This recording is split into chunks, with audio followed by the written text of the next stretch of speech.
"You're nothing more than a donor," my father spat at me across the hospital bed, his voice sharp enough to make the fluorescent lights buzz in my head.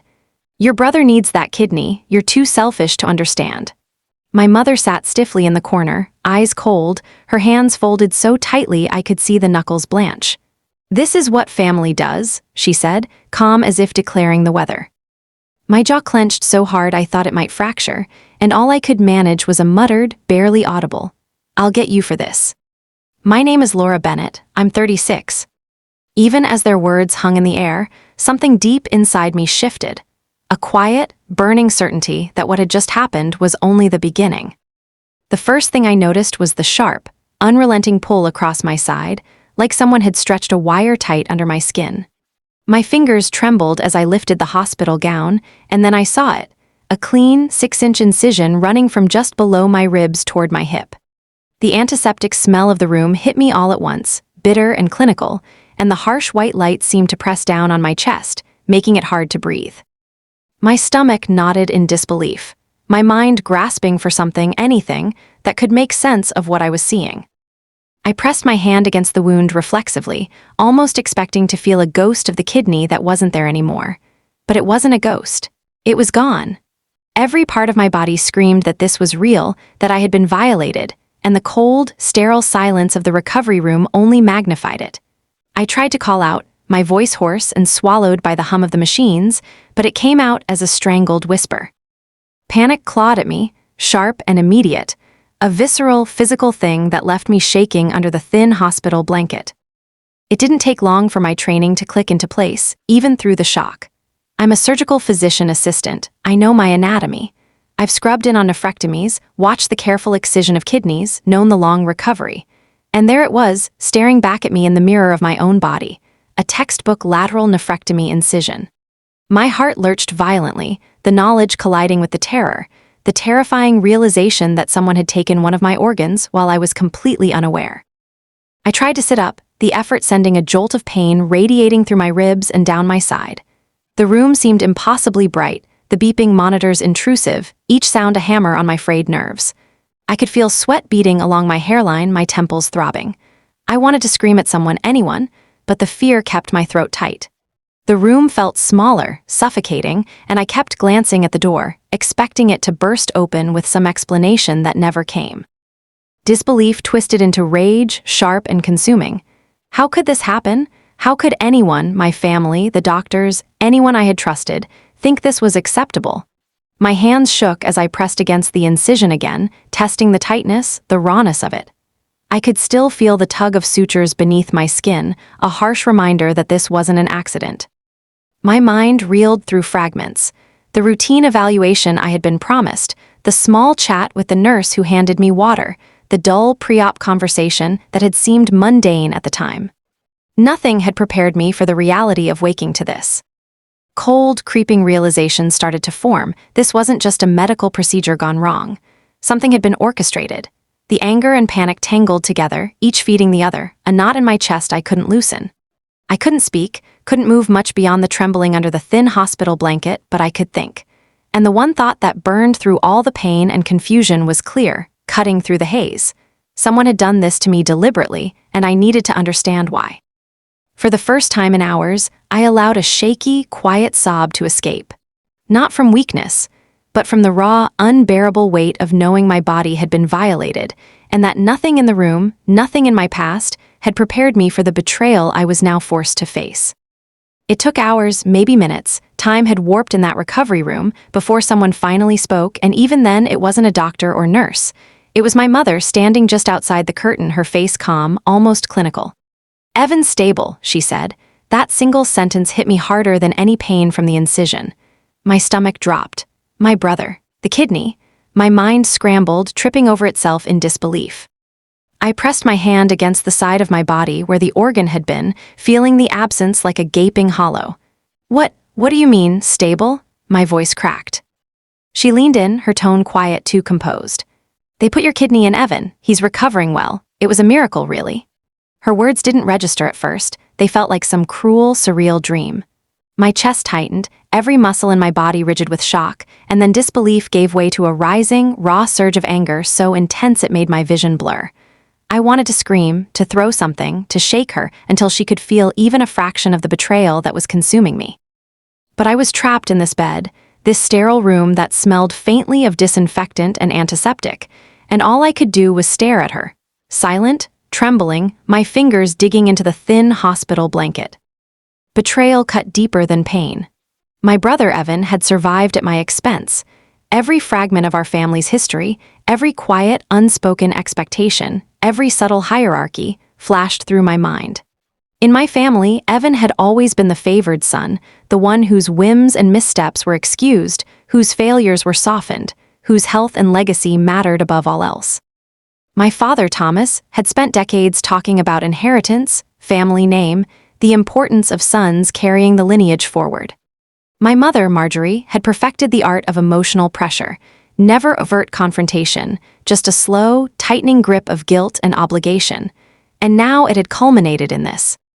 I could feel rage building in my throat, an almost physical ache, a tight ball of heat behind my eyes. I remembered every subtle manipulation, every offhand comment from my childhood about duty and family loyalty, and it all slammed into me at once. I had been raised to prioritize others, to sacrifice, to absorb blame silently, but never like this. Never like this, with my body violated, my autonomy stolen. Every thought of my parents' faces, calm, composed, triumphant even, twisted the knife of indignation deeper. And Evan, he hadn't even had to ask.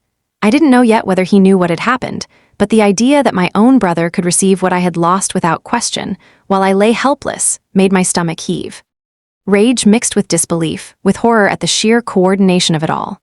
The thought that my family had planned, pressured, and orchestrated this left me shaking uncontrollably, and yet, somewhere beneath the panic and nausea, a cold, focused clarity began to form. I stared at the curtain, at the antiseptic walls, at the faint fluorescent glow above, and realized with a tremor in my chest that the hierarchy that had dictated my entire life had just manifested in its cruelest form yet. I was left with one undeniable truth. In their eyes, my health, my agency, my body, it was nothing more than a tool, a resource to be used, and the lesson had been hammered home with surgical precision. Even before everything with Evan came to head, my parents had already started pressing me. They asked, over calls and subtle dinner table conversations, if I would be tested as a potential donor. I said no. Firmly. I explained that his condition was the result of choices he had made over a decade, choices fueled by alcohol and neglect of his own health, and that I would not risk my body to fix what everyone around him had quietly enabled. My refusal was met with silence at first, the kind that sits heavy and unnerving, like a storm waiting to break. That silence quickly mutated into something far more pointed. I noticed I was no longer receiving our family's Sunday dinner emails, the ones that had felt tedious but obligatory. The chain had quietly excluded me, and I only realized it when I tried to reply to a thread and got a recipient not included notification. My phone rang a few times with numbers I didn't recognize, and then I received an email from my workplace. Someone had contacted HR questioning my mental stability. They never revealed who it was, but the implication was clear. My ability to make rational choices was being cast into doubt. HR was courteous but distant. They confirmed the inquiry had been documented, and even though no official concerns had been filed, a sliver of unease lodged itself in my chest. I couldn't shake the feeling of being watched, of every decision I made suddenly under scrutiny. The very people who were supposed to be my family were turning my world into a minefield, one subtle accusation at a time. I felt isolated, even in familiar spaces. The quiet of my apartment, the sterile hum of the hospital corridors where I worked, the cold familiarity of the surgical wing. Everywhere, I felt the invisible weight of their judgment pressing down. I began to second-guess myself. Every moment of hesitation, every pause in conversation, felt loaded. Was I being paranoid, or had I somehow missed a signal that they were plotting even more aggressively? Even the smallest sound, a phone notification, the click of a door, set my heart racing. I kept replaying interactions with my parents over the past few months, the way my father had leaned just slightly closer during a conversation, the way my mother had allowed a glance to linger that felt like an unspoken accusation. They were professionals at emotional manipulation. I had grown up in their shadow, and yet now it felt like a labyrinth I couldn't navigate, every turn twisting me deeper into suspicion. I tried to focus on work, but every case, every patient, felt like a reminder of my own vulnerability. Surgery had taught me to compartmentalize, to control, to anticipate complications, but I had never trained for the complication of betrayal at the hands of those who were supposed to protect me. My thoughts twisted with anger, disbelief, and a creeping, gnawing fear that I couldn't entirely name yet. It was one thing to refuse. It was another to have that refusal weaponized against me, quietly undermining my life while no one else seemed to notice. I remember lying in my apartment one night, staring at the ceiling, the fluorescent light from the street lamp slicing through my blinds, and feeling utterly alone. It was a chilling, almost surreal isolation, a slow suffocation of trust. Even with friends and colleagues nearby, I felt under siege, as if the walls themselves had ears. And somewhere in the background of all that fear and fury, a question started to form. If my refusal could be punished this way, what would happen next? A few days after everything with Evan, I returned to my parents' house to collect some belongings, trying to piece together fragments of reality. That's when I saw it, a printed email draft lying on my mother's desk with the words, "secondary timeline" in the subject line. At the time, it seemed cryptic, almost meaningless, but a chill ran down my spine as I traced the edges of the paper. Something about it felt like a warning I couldn't yet decode, a faint, ominous hint that the events I had just endured weren't spontaneous. Weeks later, federal investigators would confirm what my gut had whispered that night. My father had coordinated with Dr. Alan Whitaker, a transplant surgeon whose practice operated largely outside traditional hospital networks. Whitaker wasn't a stranger to my father. There had been previous inquiries about what could be taken from me if the situation ever became urgent. But at the time, all I had was the unsettling sense that the pieces were moving on a board I didn't understand, that I was already a pawn before I even knew the game existed. It started subtly. At a comprehensive family wellness appointment at Whitaker's private facility, Lakeview Surgical Institute, a nurse named Denise Harper handed me a small electrolyte drink. She smiled and said I looked dehydrated. I barely noticed the odd, almost chemical taste as I drank it down, too accustomed to drinking fluids before appointments to question anything.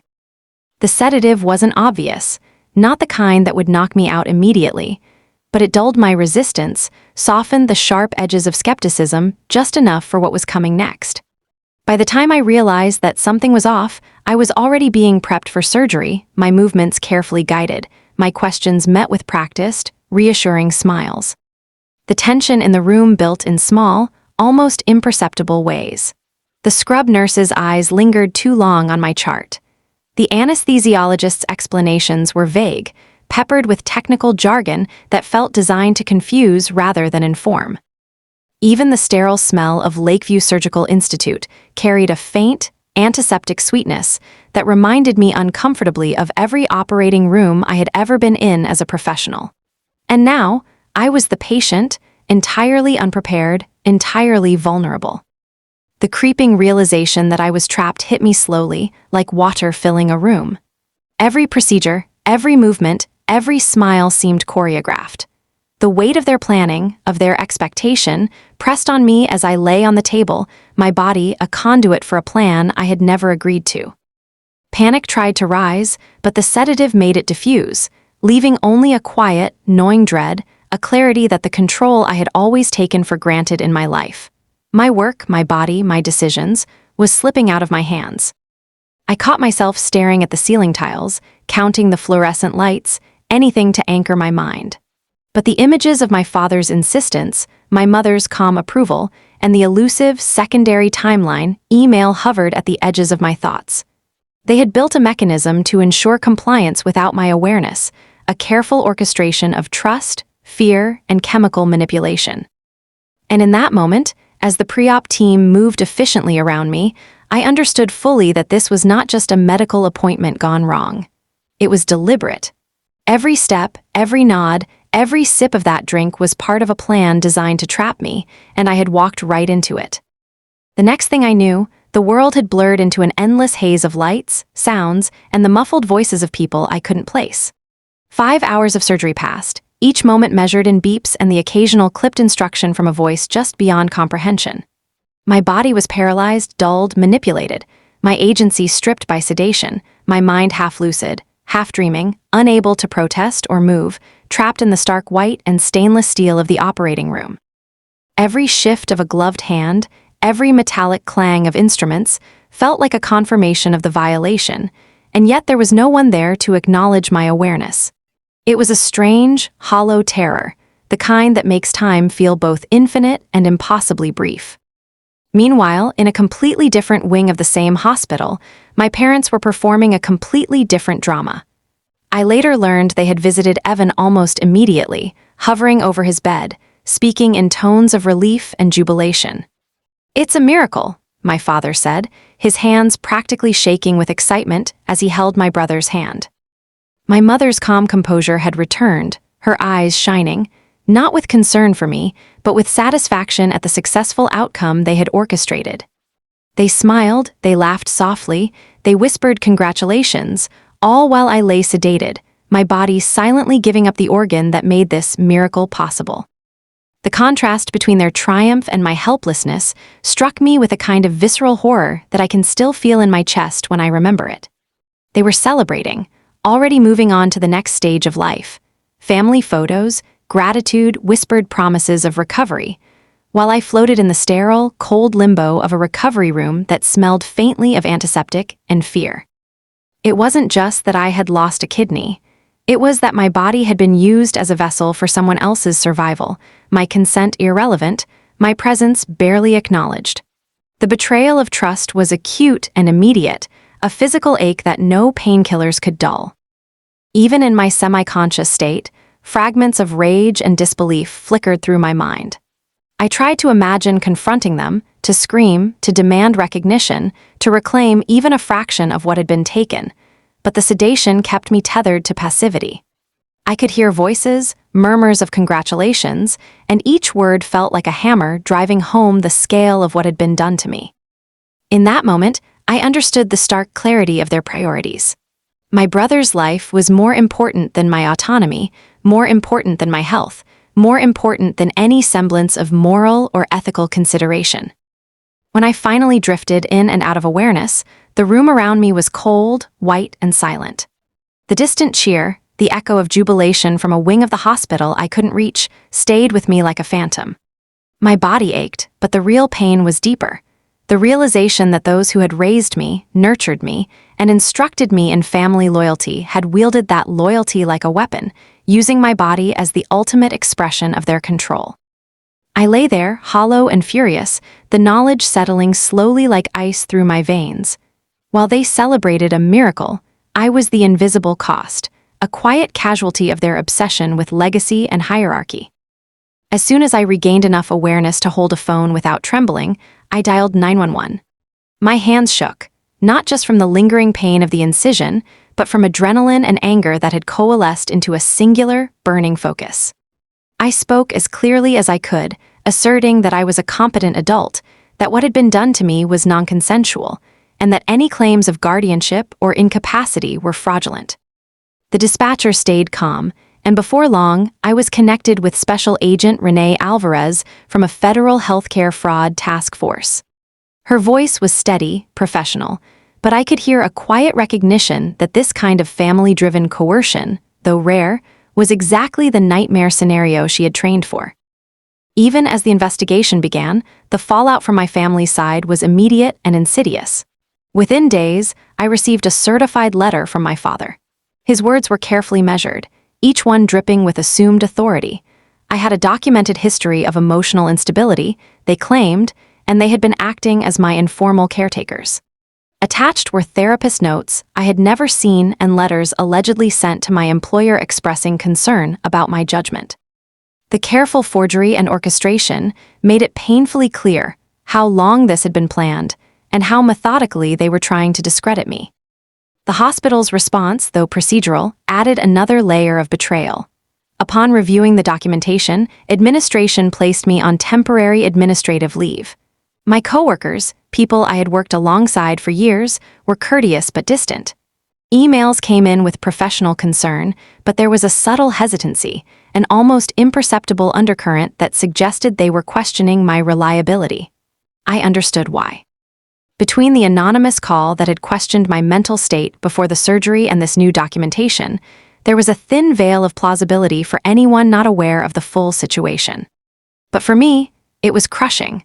Another layer of isolation that deepened the sense that the people I trusted, my family, my employer, even the hospital, were all aligned against me in some silent conspiracy.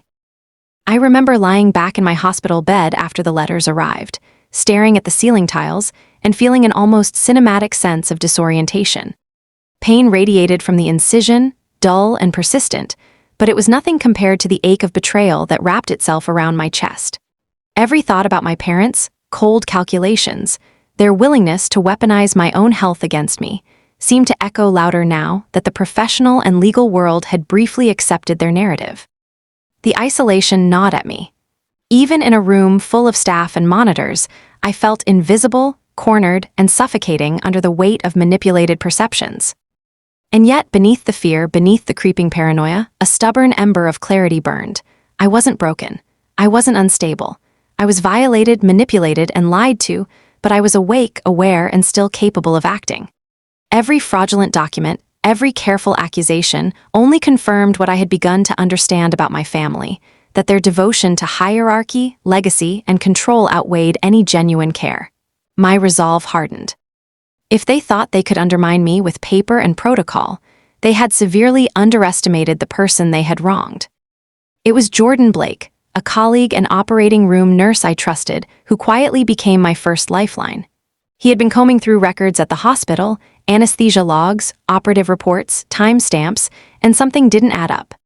The entries around my consent and pre-op process were misaligned, too precise to be coincidental. There were blocks of time that didn't match the narrative my parents and the hospital had been presenting. Jordan called me late one evening, his voice low and urgent, explaining that the logs suggested pre-signed authorizations and coordinated timing. He sounded almost as shaken as I felt, but there was a certainty in him that I hadn't experienced in weeks. I remember holding the printouts in my hands, the paper rough against my fingertips, and feeling a flicker of something I hadn't felt in a long time: relief. Not complete relief, not yet, but a sense that I wasn't imagining it. That this had been orchestrated, yes, but it could now be documented. The thought of vindication made my chest tighten in an almost overwhelming way, and yet my mind was still on high alert. If I allowed myself even a moment of hope, it would have been easy to forget the sheer magnitude of betrayal. 2 days later, Agent Alvarez summoned me to the federal office. I could feel the tension in my stomach as we walked past the rows of desks, each one cluttered with case files and evidence, the faint hum of computers and phones filling the space like a muted pulse. Through a warrant, they had obtained my father's email records, and what was revealed was staggering. The messages detailed premeditation with surgical precision. My parents had discussed documenting me as mentally impaired to assume guardianship. They had coordinated language describing the appointment as a family checkup. And there it was in black and white. Confirmation that Dr. Whitaker would proceed upon receipt of a $65,000 payment, euphemistically labeled a research contribution.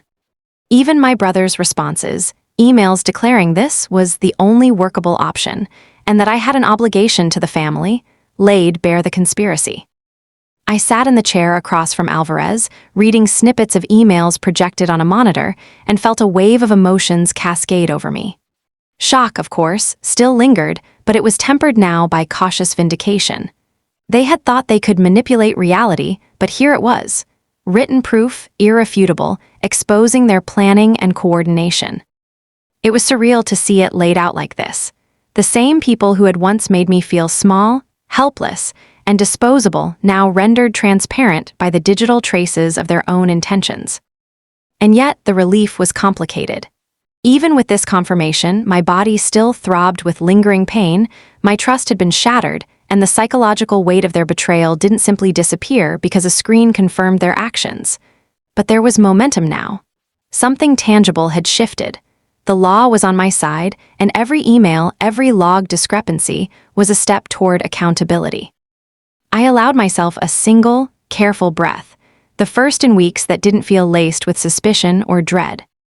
It was the first time I realized that the tide might actually be turning, not that the trauma was erased, not that the violation was undone, but that the truth had a weapon of its own.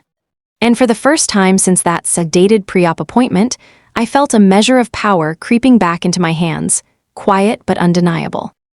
Sitting in the witness stand, the courtroom felt simultaneously vast and suffocating. The polished wood, the murmurs of the gallery, the cold fluorescent light overhead, it all seemed designed to strip away any remaining sense of privacy or control. I recounted the events with as much calm precision as I could manage, my voice steady, but threaded with the tremor of memory and indignation. I described the intake process at Lakeview Surgical Institute, the sedative in the electrolyte drink, the violation of consent. Every detail was deliberate, measured, but the tension in my chest kept rising as I remembered the helplessness, the pain, the isolation I had endured. When the cross-examination began, my father, Thomas, was visibly rattled. At first, he kept a tight-lipped composure, sitting rigid in his chair, his hands clasped.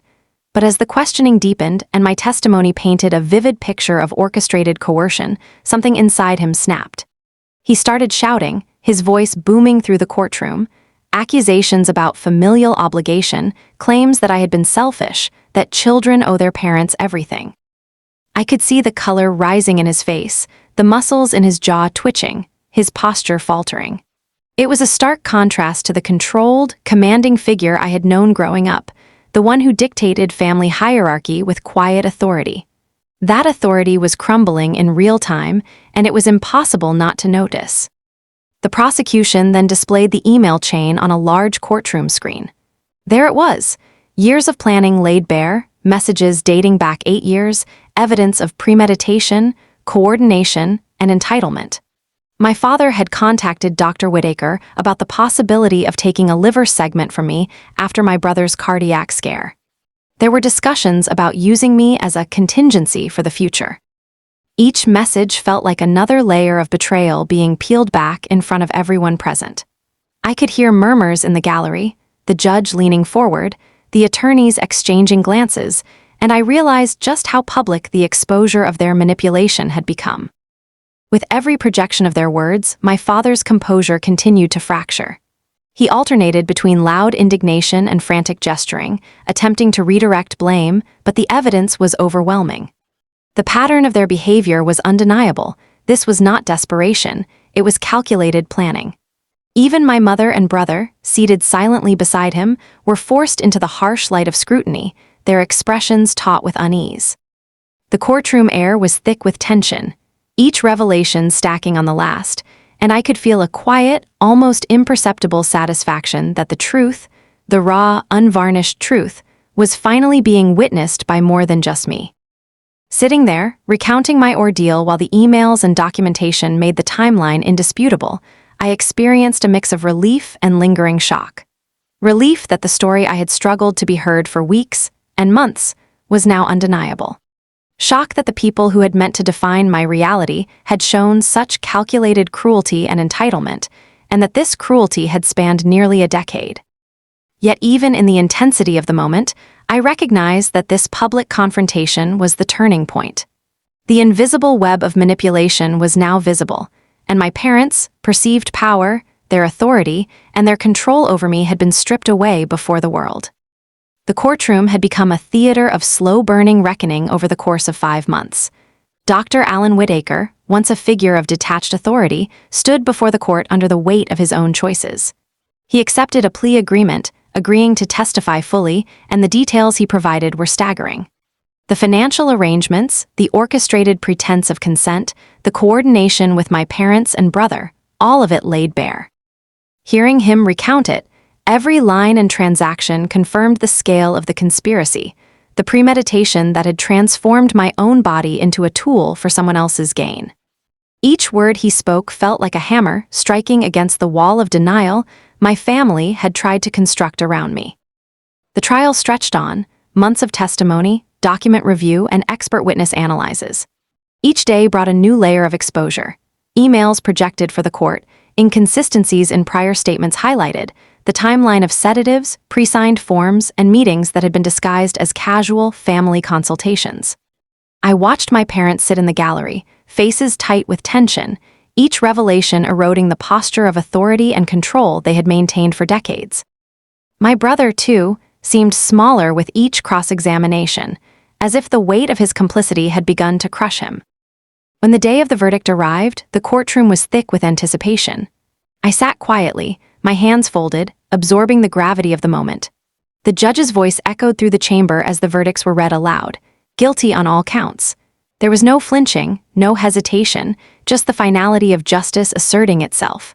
My father, Thomas, received 18 years in federal prison, a sentence that felt like a symbolic dismantling of the hierarchy he had imposed on our family for so long. My mother, Marjorie, was sentenced to 9 years, a reflection of her cold orchestration and emotional manipulation. My brother, Evan, who had been elevated in our family's hierarchy, received 12 years, followed by supervised release, and Dr. Whitaker was sentenced to 14 years, his medical license permanently revoked. As the sentences were read, I felt a complex wave of emotions, relief, vindication, and an almost surreal sense of closure that the nightmare had a tangible, legal end. But it wasn't a clean triumph. The shock lingered in the empty spaces around me. Every detail of the past months, the betrayal, the manipulation, the violation of my body, was still there, inscribed into memory and physical experience. The courtroom, once oppressive, now felt like a cage that had been unlocked. The people who had tried to control me were being removed from positions of power, accountable to law and fact rather than family loyalty. Leaving the courthouse, the chill of the November air hit me, sharp and bracing, but it didn't carry the sting of fear I had carried for so long. There was still trauma, still the residue of betrayal, but layered atop it was clarity and the unshakable reality that the system had recognized what had been done to me. For the first time in months, I could breathe without the immediate, suffocating weight of their authority pressing down. The sentences were more than numbers.